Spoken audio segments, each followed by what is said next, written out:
नमस्कार जय जगन्नाथ पुणी आपण मानक स्वागत मो चैनल चिंतन रे। आज गोटे छोटिया जिनस डिस्कसन हम इंडियन फिलोसफी आम जहाँ भी डिस्कसन करुचे आमर चैनल रो मुख्य विषय वस्तु जहाँ चिंतन चैनल रो तापर पदे कहबी जे इंडियन फिलोसफी बा दर्शन शास्त्र उपर ही डिस्कसन करछे। टिके हम जानिबा जे दर्शन शास्त्रटा कौन देखो अति मानविक जिनस जो जिनस आखि के देखा जाऊनी आम फिल करी तार एक्जिस्टेंसटा को आम ग्रहण करुचे ताकू ही कहते दार्शनिक तत्व बा फिलोसफी। आओ जो फिलोसफी वर्ष वर्ष पूर्वर हजार हजार वर्ष पूर्वर बहुत मुनि ऋषि मैंने जहाँ को डिराइव करिसेंती। देखो जदि आम टोटाल वर्ल्ड को नवा टोटाल पृथ्वी को नवा दीटा फिलोसफी देखा जाए गोटे इंडियन फिलोसफी गोटे यूरोपियन फिलोसफी। एशिया महादेश रहिला आपणकर इंडियन फिलोसफी आउ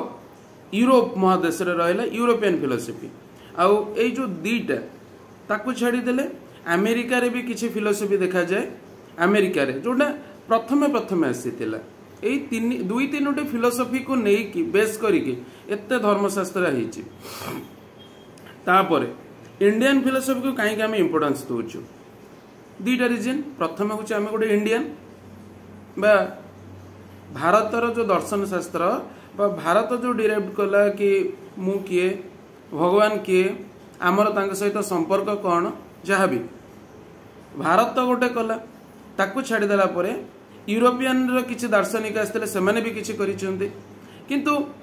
जेहेतु आम भारतीय सेथिपई तो आम गोटे अटैचमेंट रहिबो आम इंडियन फिलोसफी को आम प्रिफर करछु। किंतु ताठू बड़ जिनस जेबे अन्यान्य फिलोसफी आसीथिला बा यूरोपियन फिलोसफी आसीथिला बोध हुए तार 600-700 वर्ष पूर्वरु इंडियन फिलोसफी आरंभ हो सारी वेद लेखा हो सारी जितेबाला यूरोपियन दार्शनिक मैंने प्रथम प्रथम आसिले सेतबेला टाइम आमर चाणक्य भली बहुत दर्शनविद ऑलरेडी आसी सारी ब्रह्म कौन भगवान कौन ए जिनस कल्चर सरी जाइतिला सेतबेला टाइम आमर उपनिषद लेखा आरंभ होता। देखंतु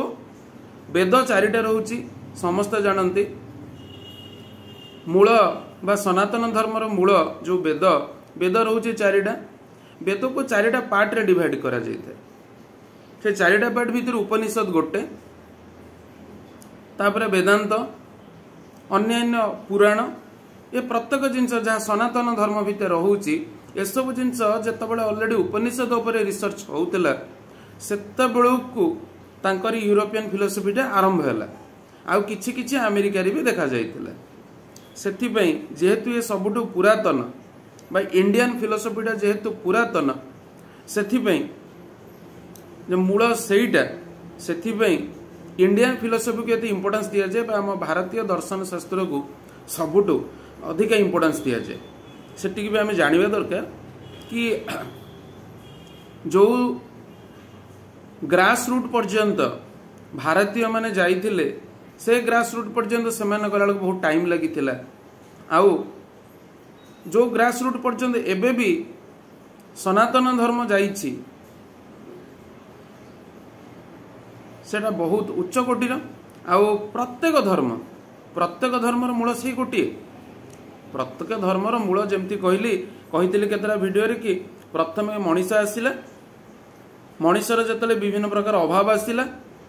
अभाव को पूरण करने पाई से विभिन्न प्रकार बाट खोजिला ता माइंड रे बहुत क्वेश्चन आसिला आउ से अभाव को पूरण करने उद्देश्य रे ए फिलोसफी बा दर्शन शास्त्र रो उद्भव हैला। तो जहाँ भी हो आज का वीडियो रे एतिकी आमर गोटे लिटिल बिट आइडिया दरकार जेहेतु आम गोटे भारतीय। हाँ आ गोटे छोटिया कथा जदि या पर आप डिटेल्स चाहून जानापी ताले विकास दिव्यकीर्ति वीडियो रे आप इंडियन फिलोसफी उपर क्लियर हो पारे। आज एतिकी जहाँ माइंड रे डाउट भी आसुची दयाकोरी कमेंट करके जनातो जदि किसी भूल रही जाइए ताकू केमती संशोधन करेंगे ताकू मध्य कमेंट कर जनातो। जय जगन्नाथ।